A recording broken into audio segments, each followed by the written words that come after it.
Hello বন্ধুরা, তোমরা সবাই কেমন আছো? কমেন্ট করে অবশ্যই জানিও। আজকে আমরা দেখব put your head on my shoulder drummer episode 2 এর কাহিনী।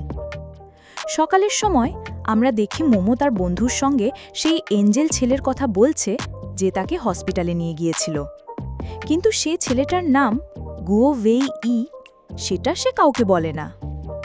এই সময় ফুপে ফোন করে মোমোকে জিজ্ঞেস করে, তুমি খেয়ে নিয়েছো তো? মোমো বলে, হ্যাঁ খেয়েছি।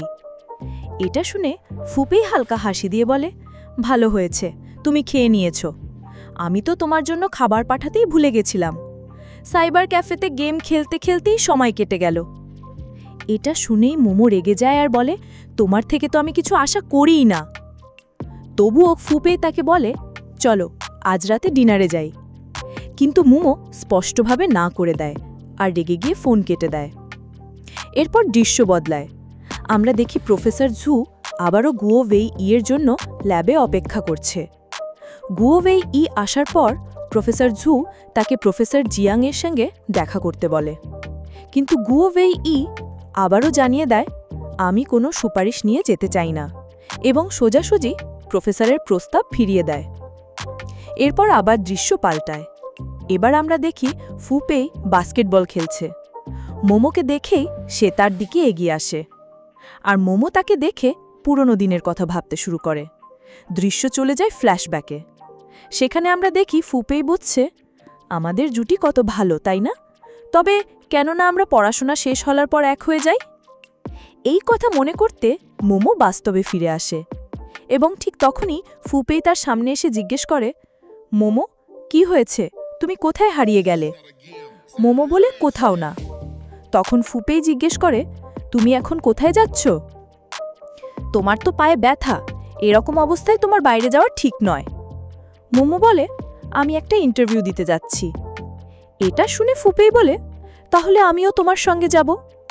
কিন্তু পর মুহূর্তেই ভাবে, আরে না না, আমি তো ব্যস্ত। এই কথা শুনে মোমো হালকা হেসে বলে, কোনো সমস্যা নেই, আমি একাই চলে যাব। কিন্তু ফুপেই হাসি মুখে বলে, না, আমি তোমাকে একা যেতে দেব না, তুমি বাসস্টপে আমার জন্য অপেক্ষা করো। এখন আমরা দেখি মোমো বাসস্টপে দাঁড়িয়ে অপেক্ষা করছে ফুপেইয়ের জন্য, কিন্তু ফুপেইয়ের জায়গায় সেখানে আসে গুও ওয়েই ই। এবার দৃশ্য চলে যায় অতীতে, ফ্ল্যাশব্যাকে। আমরা দেখতে পাই ফুপেই ফোন করে গুও ওয়েই ইকে বলে, তুমি কি মোমোকে ইন্টারভিউতে নিয়ে যেতে পারো? কিন্তু গুও ওয়েই ই স্পষ্টভাবে না করে দেয়। তখন ফুপেই তাকে ব্ল্যাকমেল করে বলে, আমার কাছে তোমার স্কুলের সময়কার একটা মজার ভিডিও আছে। এই কথা শুনে গুও ওয়েই ই বাধ্য হয়ে চুপচাপ রাজি হয়ে যায়।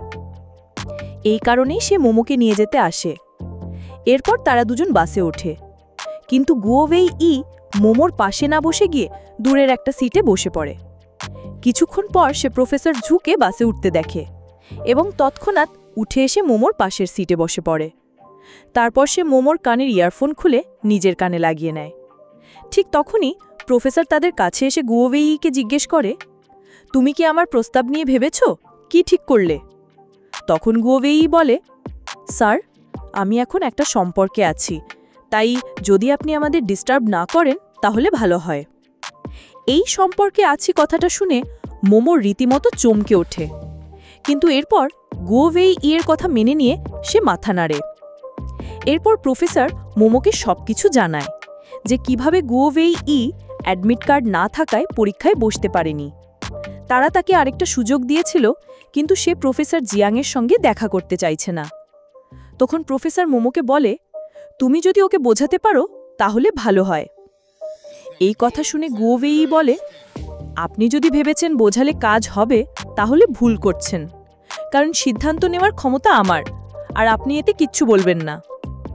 এই কথা শুনে মোমো বলে, কে বলেছে শুধু তুমি সিদ্ধান্ত নিতে পারো? আর ধীরে ধীরে বলে, আমিও কিন্তু সিদ্ধান্ত নিতে পারি। বাস থেকে নামার পর যখন দুজন রাস্তায় হাঁটছিল, তখন হঠাৎ এক বাইক মোমোর পাশ দিয়ে চলে যায়, আর বাইকটা দেখে মোমো ভয় পেয়ে যায়। তারপর মোমো ইন্টারভিউ দিতে চলে যায়, আর গুও ওয়েই ই বাইরে দাঁড়িয়ে মোমোর জন্য অপেক্ষা করছিল। কিন্তু মোমোর ইন্টারভিউর অনেক দেরি হচ্ছিল, তাই গুও ওয়েই ই নিচে বসে ম্যাথের ইকুয়েশন সমাধান করতে শুরু করে। কিছুক্ষণ পর মোমো বের হয়, আর দুজনে মিলে চলে যায় বাস স্টপে। মোমোকে খুব মন খারাপ করা মুখে দেখে গুয়োভেই তার ব্যাগ থেকে মোমোর জন্য খাবার বের করতে যায়। কিন্তু তখনই মোমো বলে, চলো না কোথাও গিয়ে একসাথে কিছু খাই। এই কথা শুনে গুয়োভেই ব্যাগে খাবারটি আবার রেখে দেয়, আর তারা একসাথে একটা রেস্টুরেন্টে যায় খেতে। এইদিকে আমরা ফুপেইকে দেখি যে খুব চিন্তিত আর বিরক্ত দেখাচ্ছিল, কারণ সে বারবার মোমোকে ফোন করছিল কিন্তু মোমো ফোন ধরছিল না। কিছুক্ষণ পর গুয়োভেই হস্টেলে ফিরে আসে, আর ফুপেই তখন গুয়োভেইকে জিজ্ঞেস করে, এত দেরি কেন হলো, আর মোমোর ইন্টারভিউ কেমন হলো? গুয়েই বলে, আমরা তো খেতে গিয়েছিলাম, আর ইন্টারভিউ কেমন হলো সেটা আমি জানি না, কারণ ও আমাকে কিছুই বলেনি। তখন ফুপেই আবার গুয়েইকে জিজ্ঞেস করে, তোমার কি মনে হয় না মোমো খুব সুন্দর? এই কথা শুনে গুয়েই চুপ করে যায়, আর এখান থেকেই দৃশ্যটা চলে যায় অতীতে। আমরা দেখি ইন্টারভিউ থেকে ফেরার পথে বাসের ভেতরে মোমো ঘুমিয়ে পড়েছিল। সে বারবার গুয়েইয়ের কাঁধে মাথা রাখছিল, আর গুয়েই বারবার তার মাথা সরিয়ে দিচ্ছিল, কিন্তু পরে সে নিজের কাঁধে একটা টিস্যু রেখে দেয় আর মোমোকে নিজের কাঁধে মাথা রাখতে দেয়।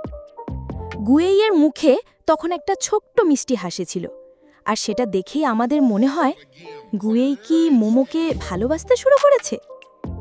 এরপর দৃশ্যটা আবার ফিরে আসে বর্তমান সময়ে। গুয়েই ফুপেইকে বলে, আমি ঠিক করে দেখিনি তাই কিছু বলতে পারবো না। কিন্তু এরপর গুয়েই আবার একটু হেসে ফেলে, আর সেই হাসিতে যেন অনেক কিছু লুকিয়েছিল। এরপর ওদিকে ওয়াংসান মোমোকে জিজ্ঞেস করে, তুমি খাওয়া দাওয়া করেছো? মোমো বলে, হ্যাঁ। এই কথা শুনে মেংলু জিজ্ঞেস করে, ফুপেইয়ের সঙ্গে?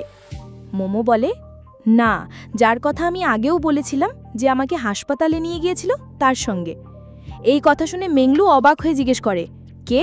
হঠাৎ করে কোথা থেকে চলে আসে যেন স্পাইডারম্যান? ওর নাম কি? মোমো তখন বলে, তোমরা হয়তো তাকে চেনো না, ওর নাম গুয়েই। এই নাম শুনেই সবাই বলে, ও, ওই তো সেই বিখ্যাত গুয়েই, ওকে না চেনে এমন কেউ আছে নাকি? তখন মোমো একটু অবাক হয়ে বলে, ও যদি এতই ফেমাস হয় তাহলে আমি ওকে চিনিনি কেন? এরপর ওয়াংসান বলে, আমি শুনেছিলাম একবার ও এত বড় পরীক্ষায় নিজের অ্যাডমিট কার্ড ভুলে গিয়েছিল, আর কিছু লোক তো এমনও বলছে যে গুই নাকি নিজের প্রতিভা নিয়ে অহংকারী হয়ে উঠেছে। এইসব কথা শুনে মোমো খুব কষ্ট পায়, কারণ ওর মনে হতে থাকে এইসব সব ওর জন্যই হচ্ছে, গুয়েই তার জন্যই হয়তো পরীক্ষায় বসতে পারেনি। এই কারণেই পরের দিন সকালে মোমো সরাসরি পৌঁছে যায় প্রফেসর জুয়ের কাছে, আর গিয়ে সে বলে, আমি এখানে এটা জানার জন্য এসেছি আপনি গুয়েইকে কিভাবে সাহায্য করতে পারেন। এরপর প্রফেসর জু মোমোকে নিয়ে যান প্রফেসর জিয়াংয়ের ল্যাবে। সেখানে প্রফেসর জিয়াং মোমোকে কিছু পরীক্ষার প্রশ্নপত্র দেন, যা তাকে বাড়ি নিয়ে গিয়ে সমাধান করে আনতে বলা হয়। এইদিকে আমরা দেখি গুয়েই তখন ল্যাবে বসে একটা গুরুত্বপূর্ণ এক্সপেরিমেন্ট করছিল, আর তখনই মোমো আর ফুপেই সেখানে এসে উপস্থিত হয়। মোমো চুপচাপ দাঁড়িয়ে শুধু গুয়েইকে এক্সপেরিমেন্ট করতে দেখে যাচ্ছিল। এরপর ফুপেই আর মোমো ভাবতে থাকে গুয়েইকে কিভাবে রাজি করানো যায় এই প্রশ্নগুলো সলভ করতে।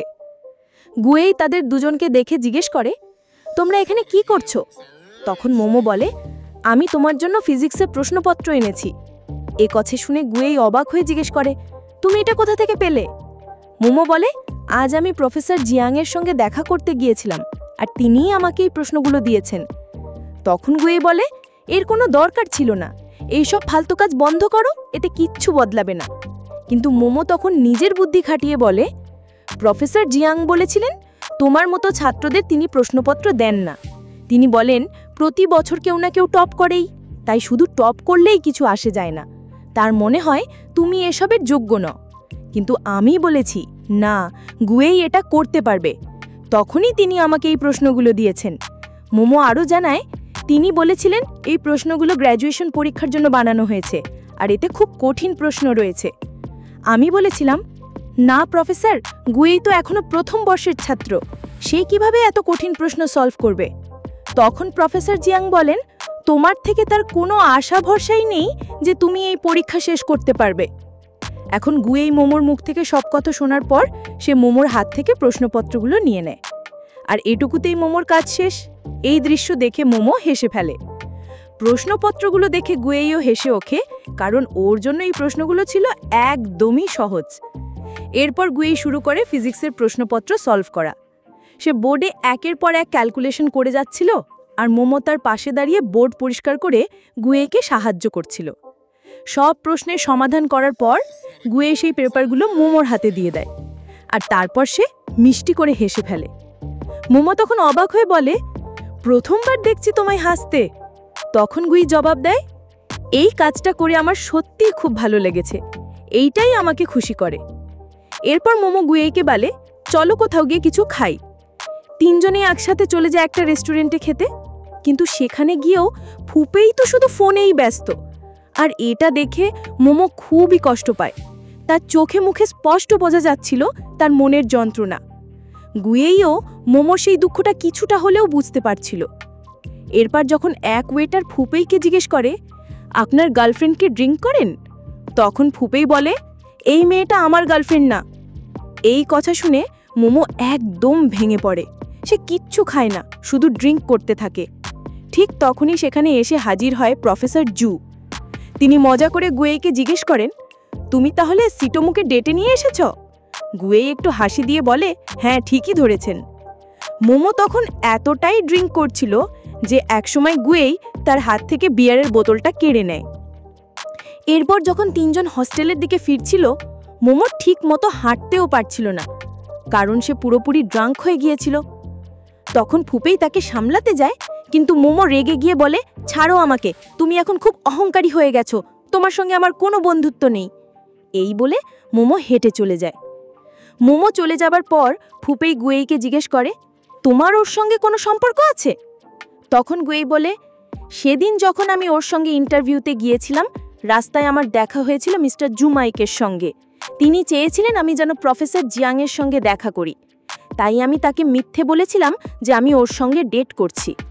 এই কথা শুনে ফুপেই বলে, তুমি তো পরীক্ষার পেপার জমা দিয়েছিলে, তাহলে এই মিথ্যে বলার কি দরকার ছিল? তখন গুয়েই বলে, তোমাকে একটা শিক্ষা দিতে চেয়েছিলাম, কারণ তুমি কখনো ওর অনুভূতিগুলো বোঝার চেষ্টা করো না। এই কথা শুনে ফুপেই বলে, আমরা তো শুধু বন্ধু। তখন গুয়েই জবাব দেয়, ঠিক বলেছ, যদি সত্যিই শুধু বন্ধুত্ব, তাহলে আমার কাছে এসে এই প্রশ্ন করলে কেন? এই বলে গুয়েই চুপচাপ চলে যায়। তো বন্ধুরা, আজকে দ্বিতীয় অংশ এখানেই শেষ।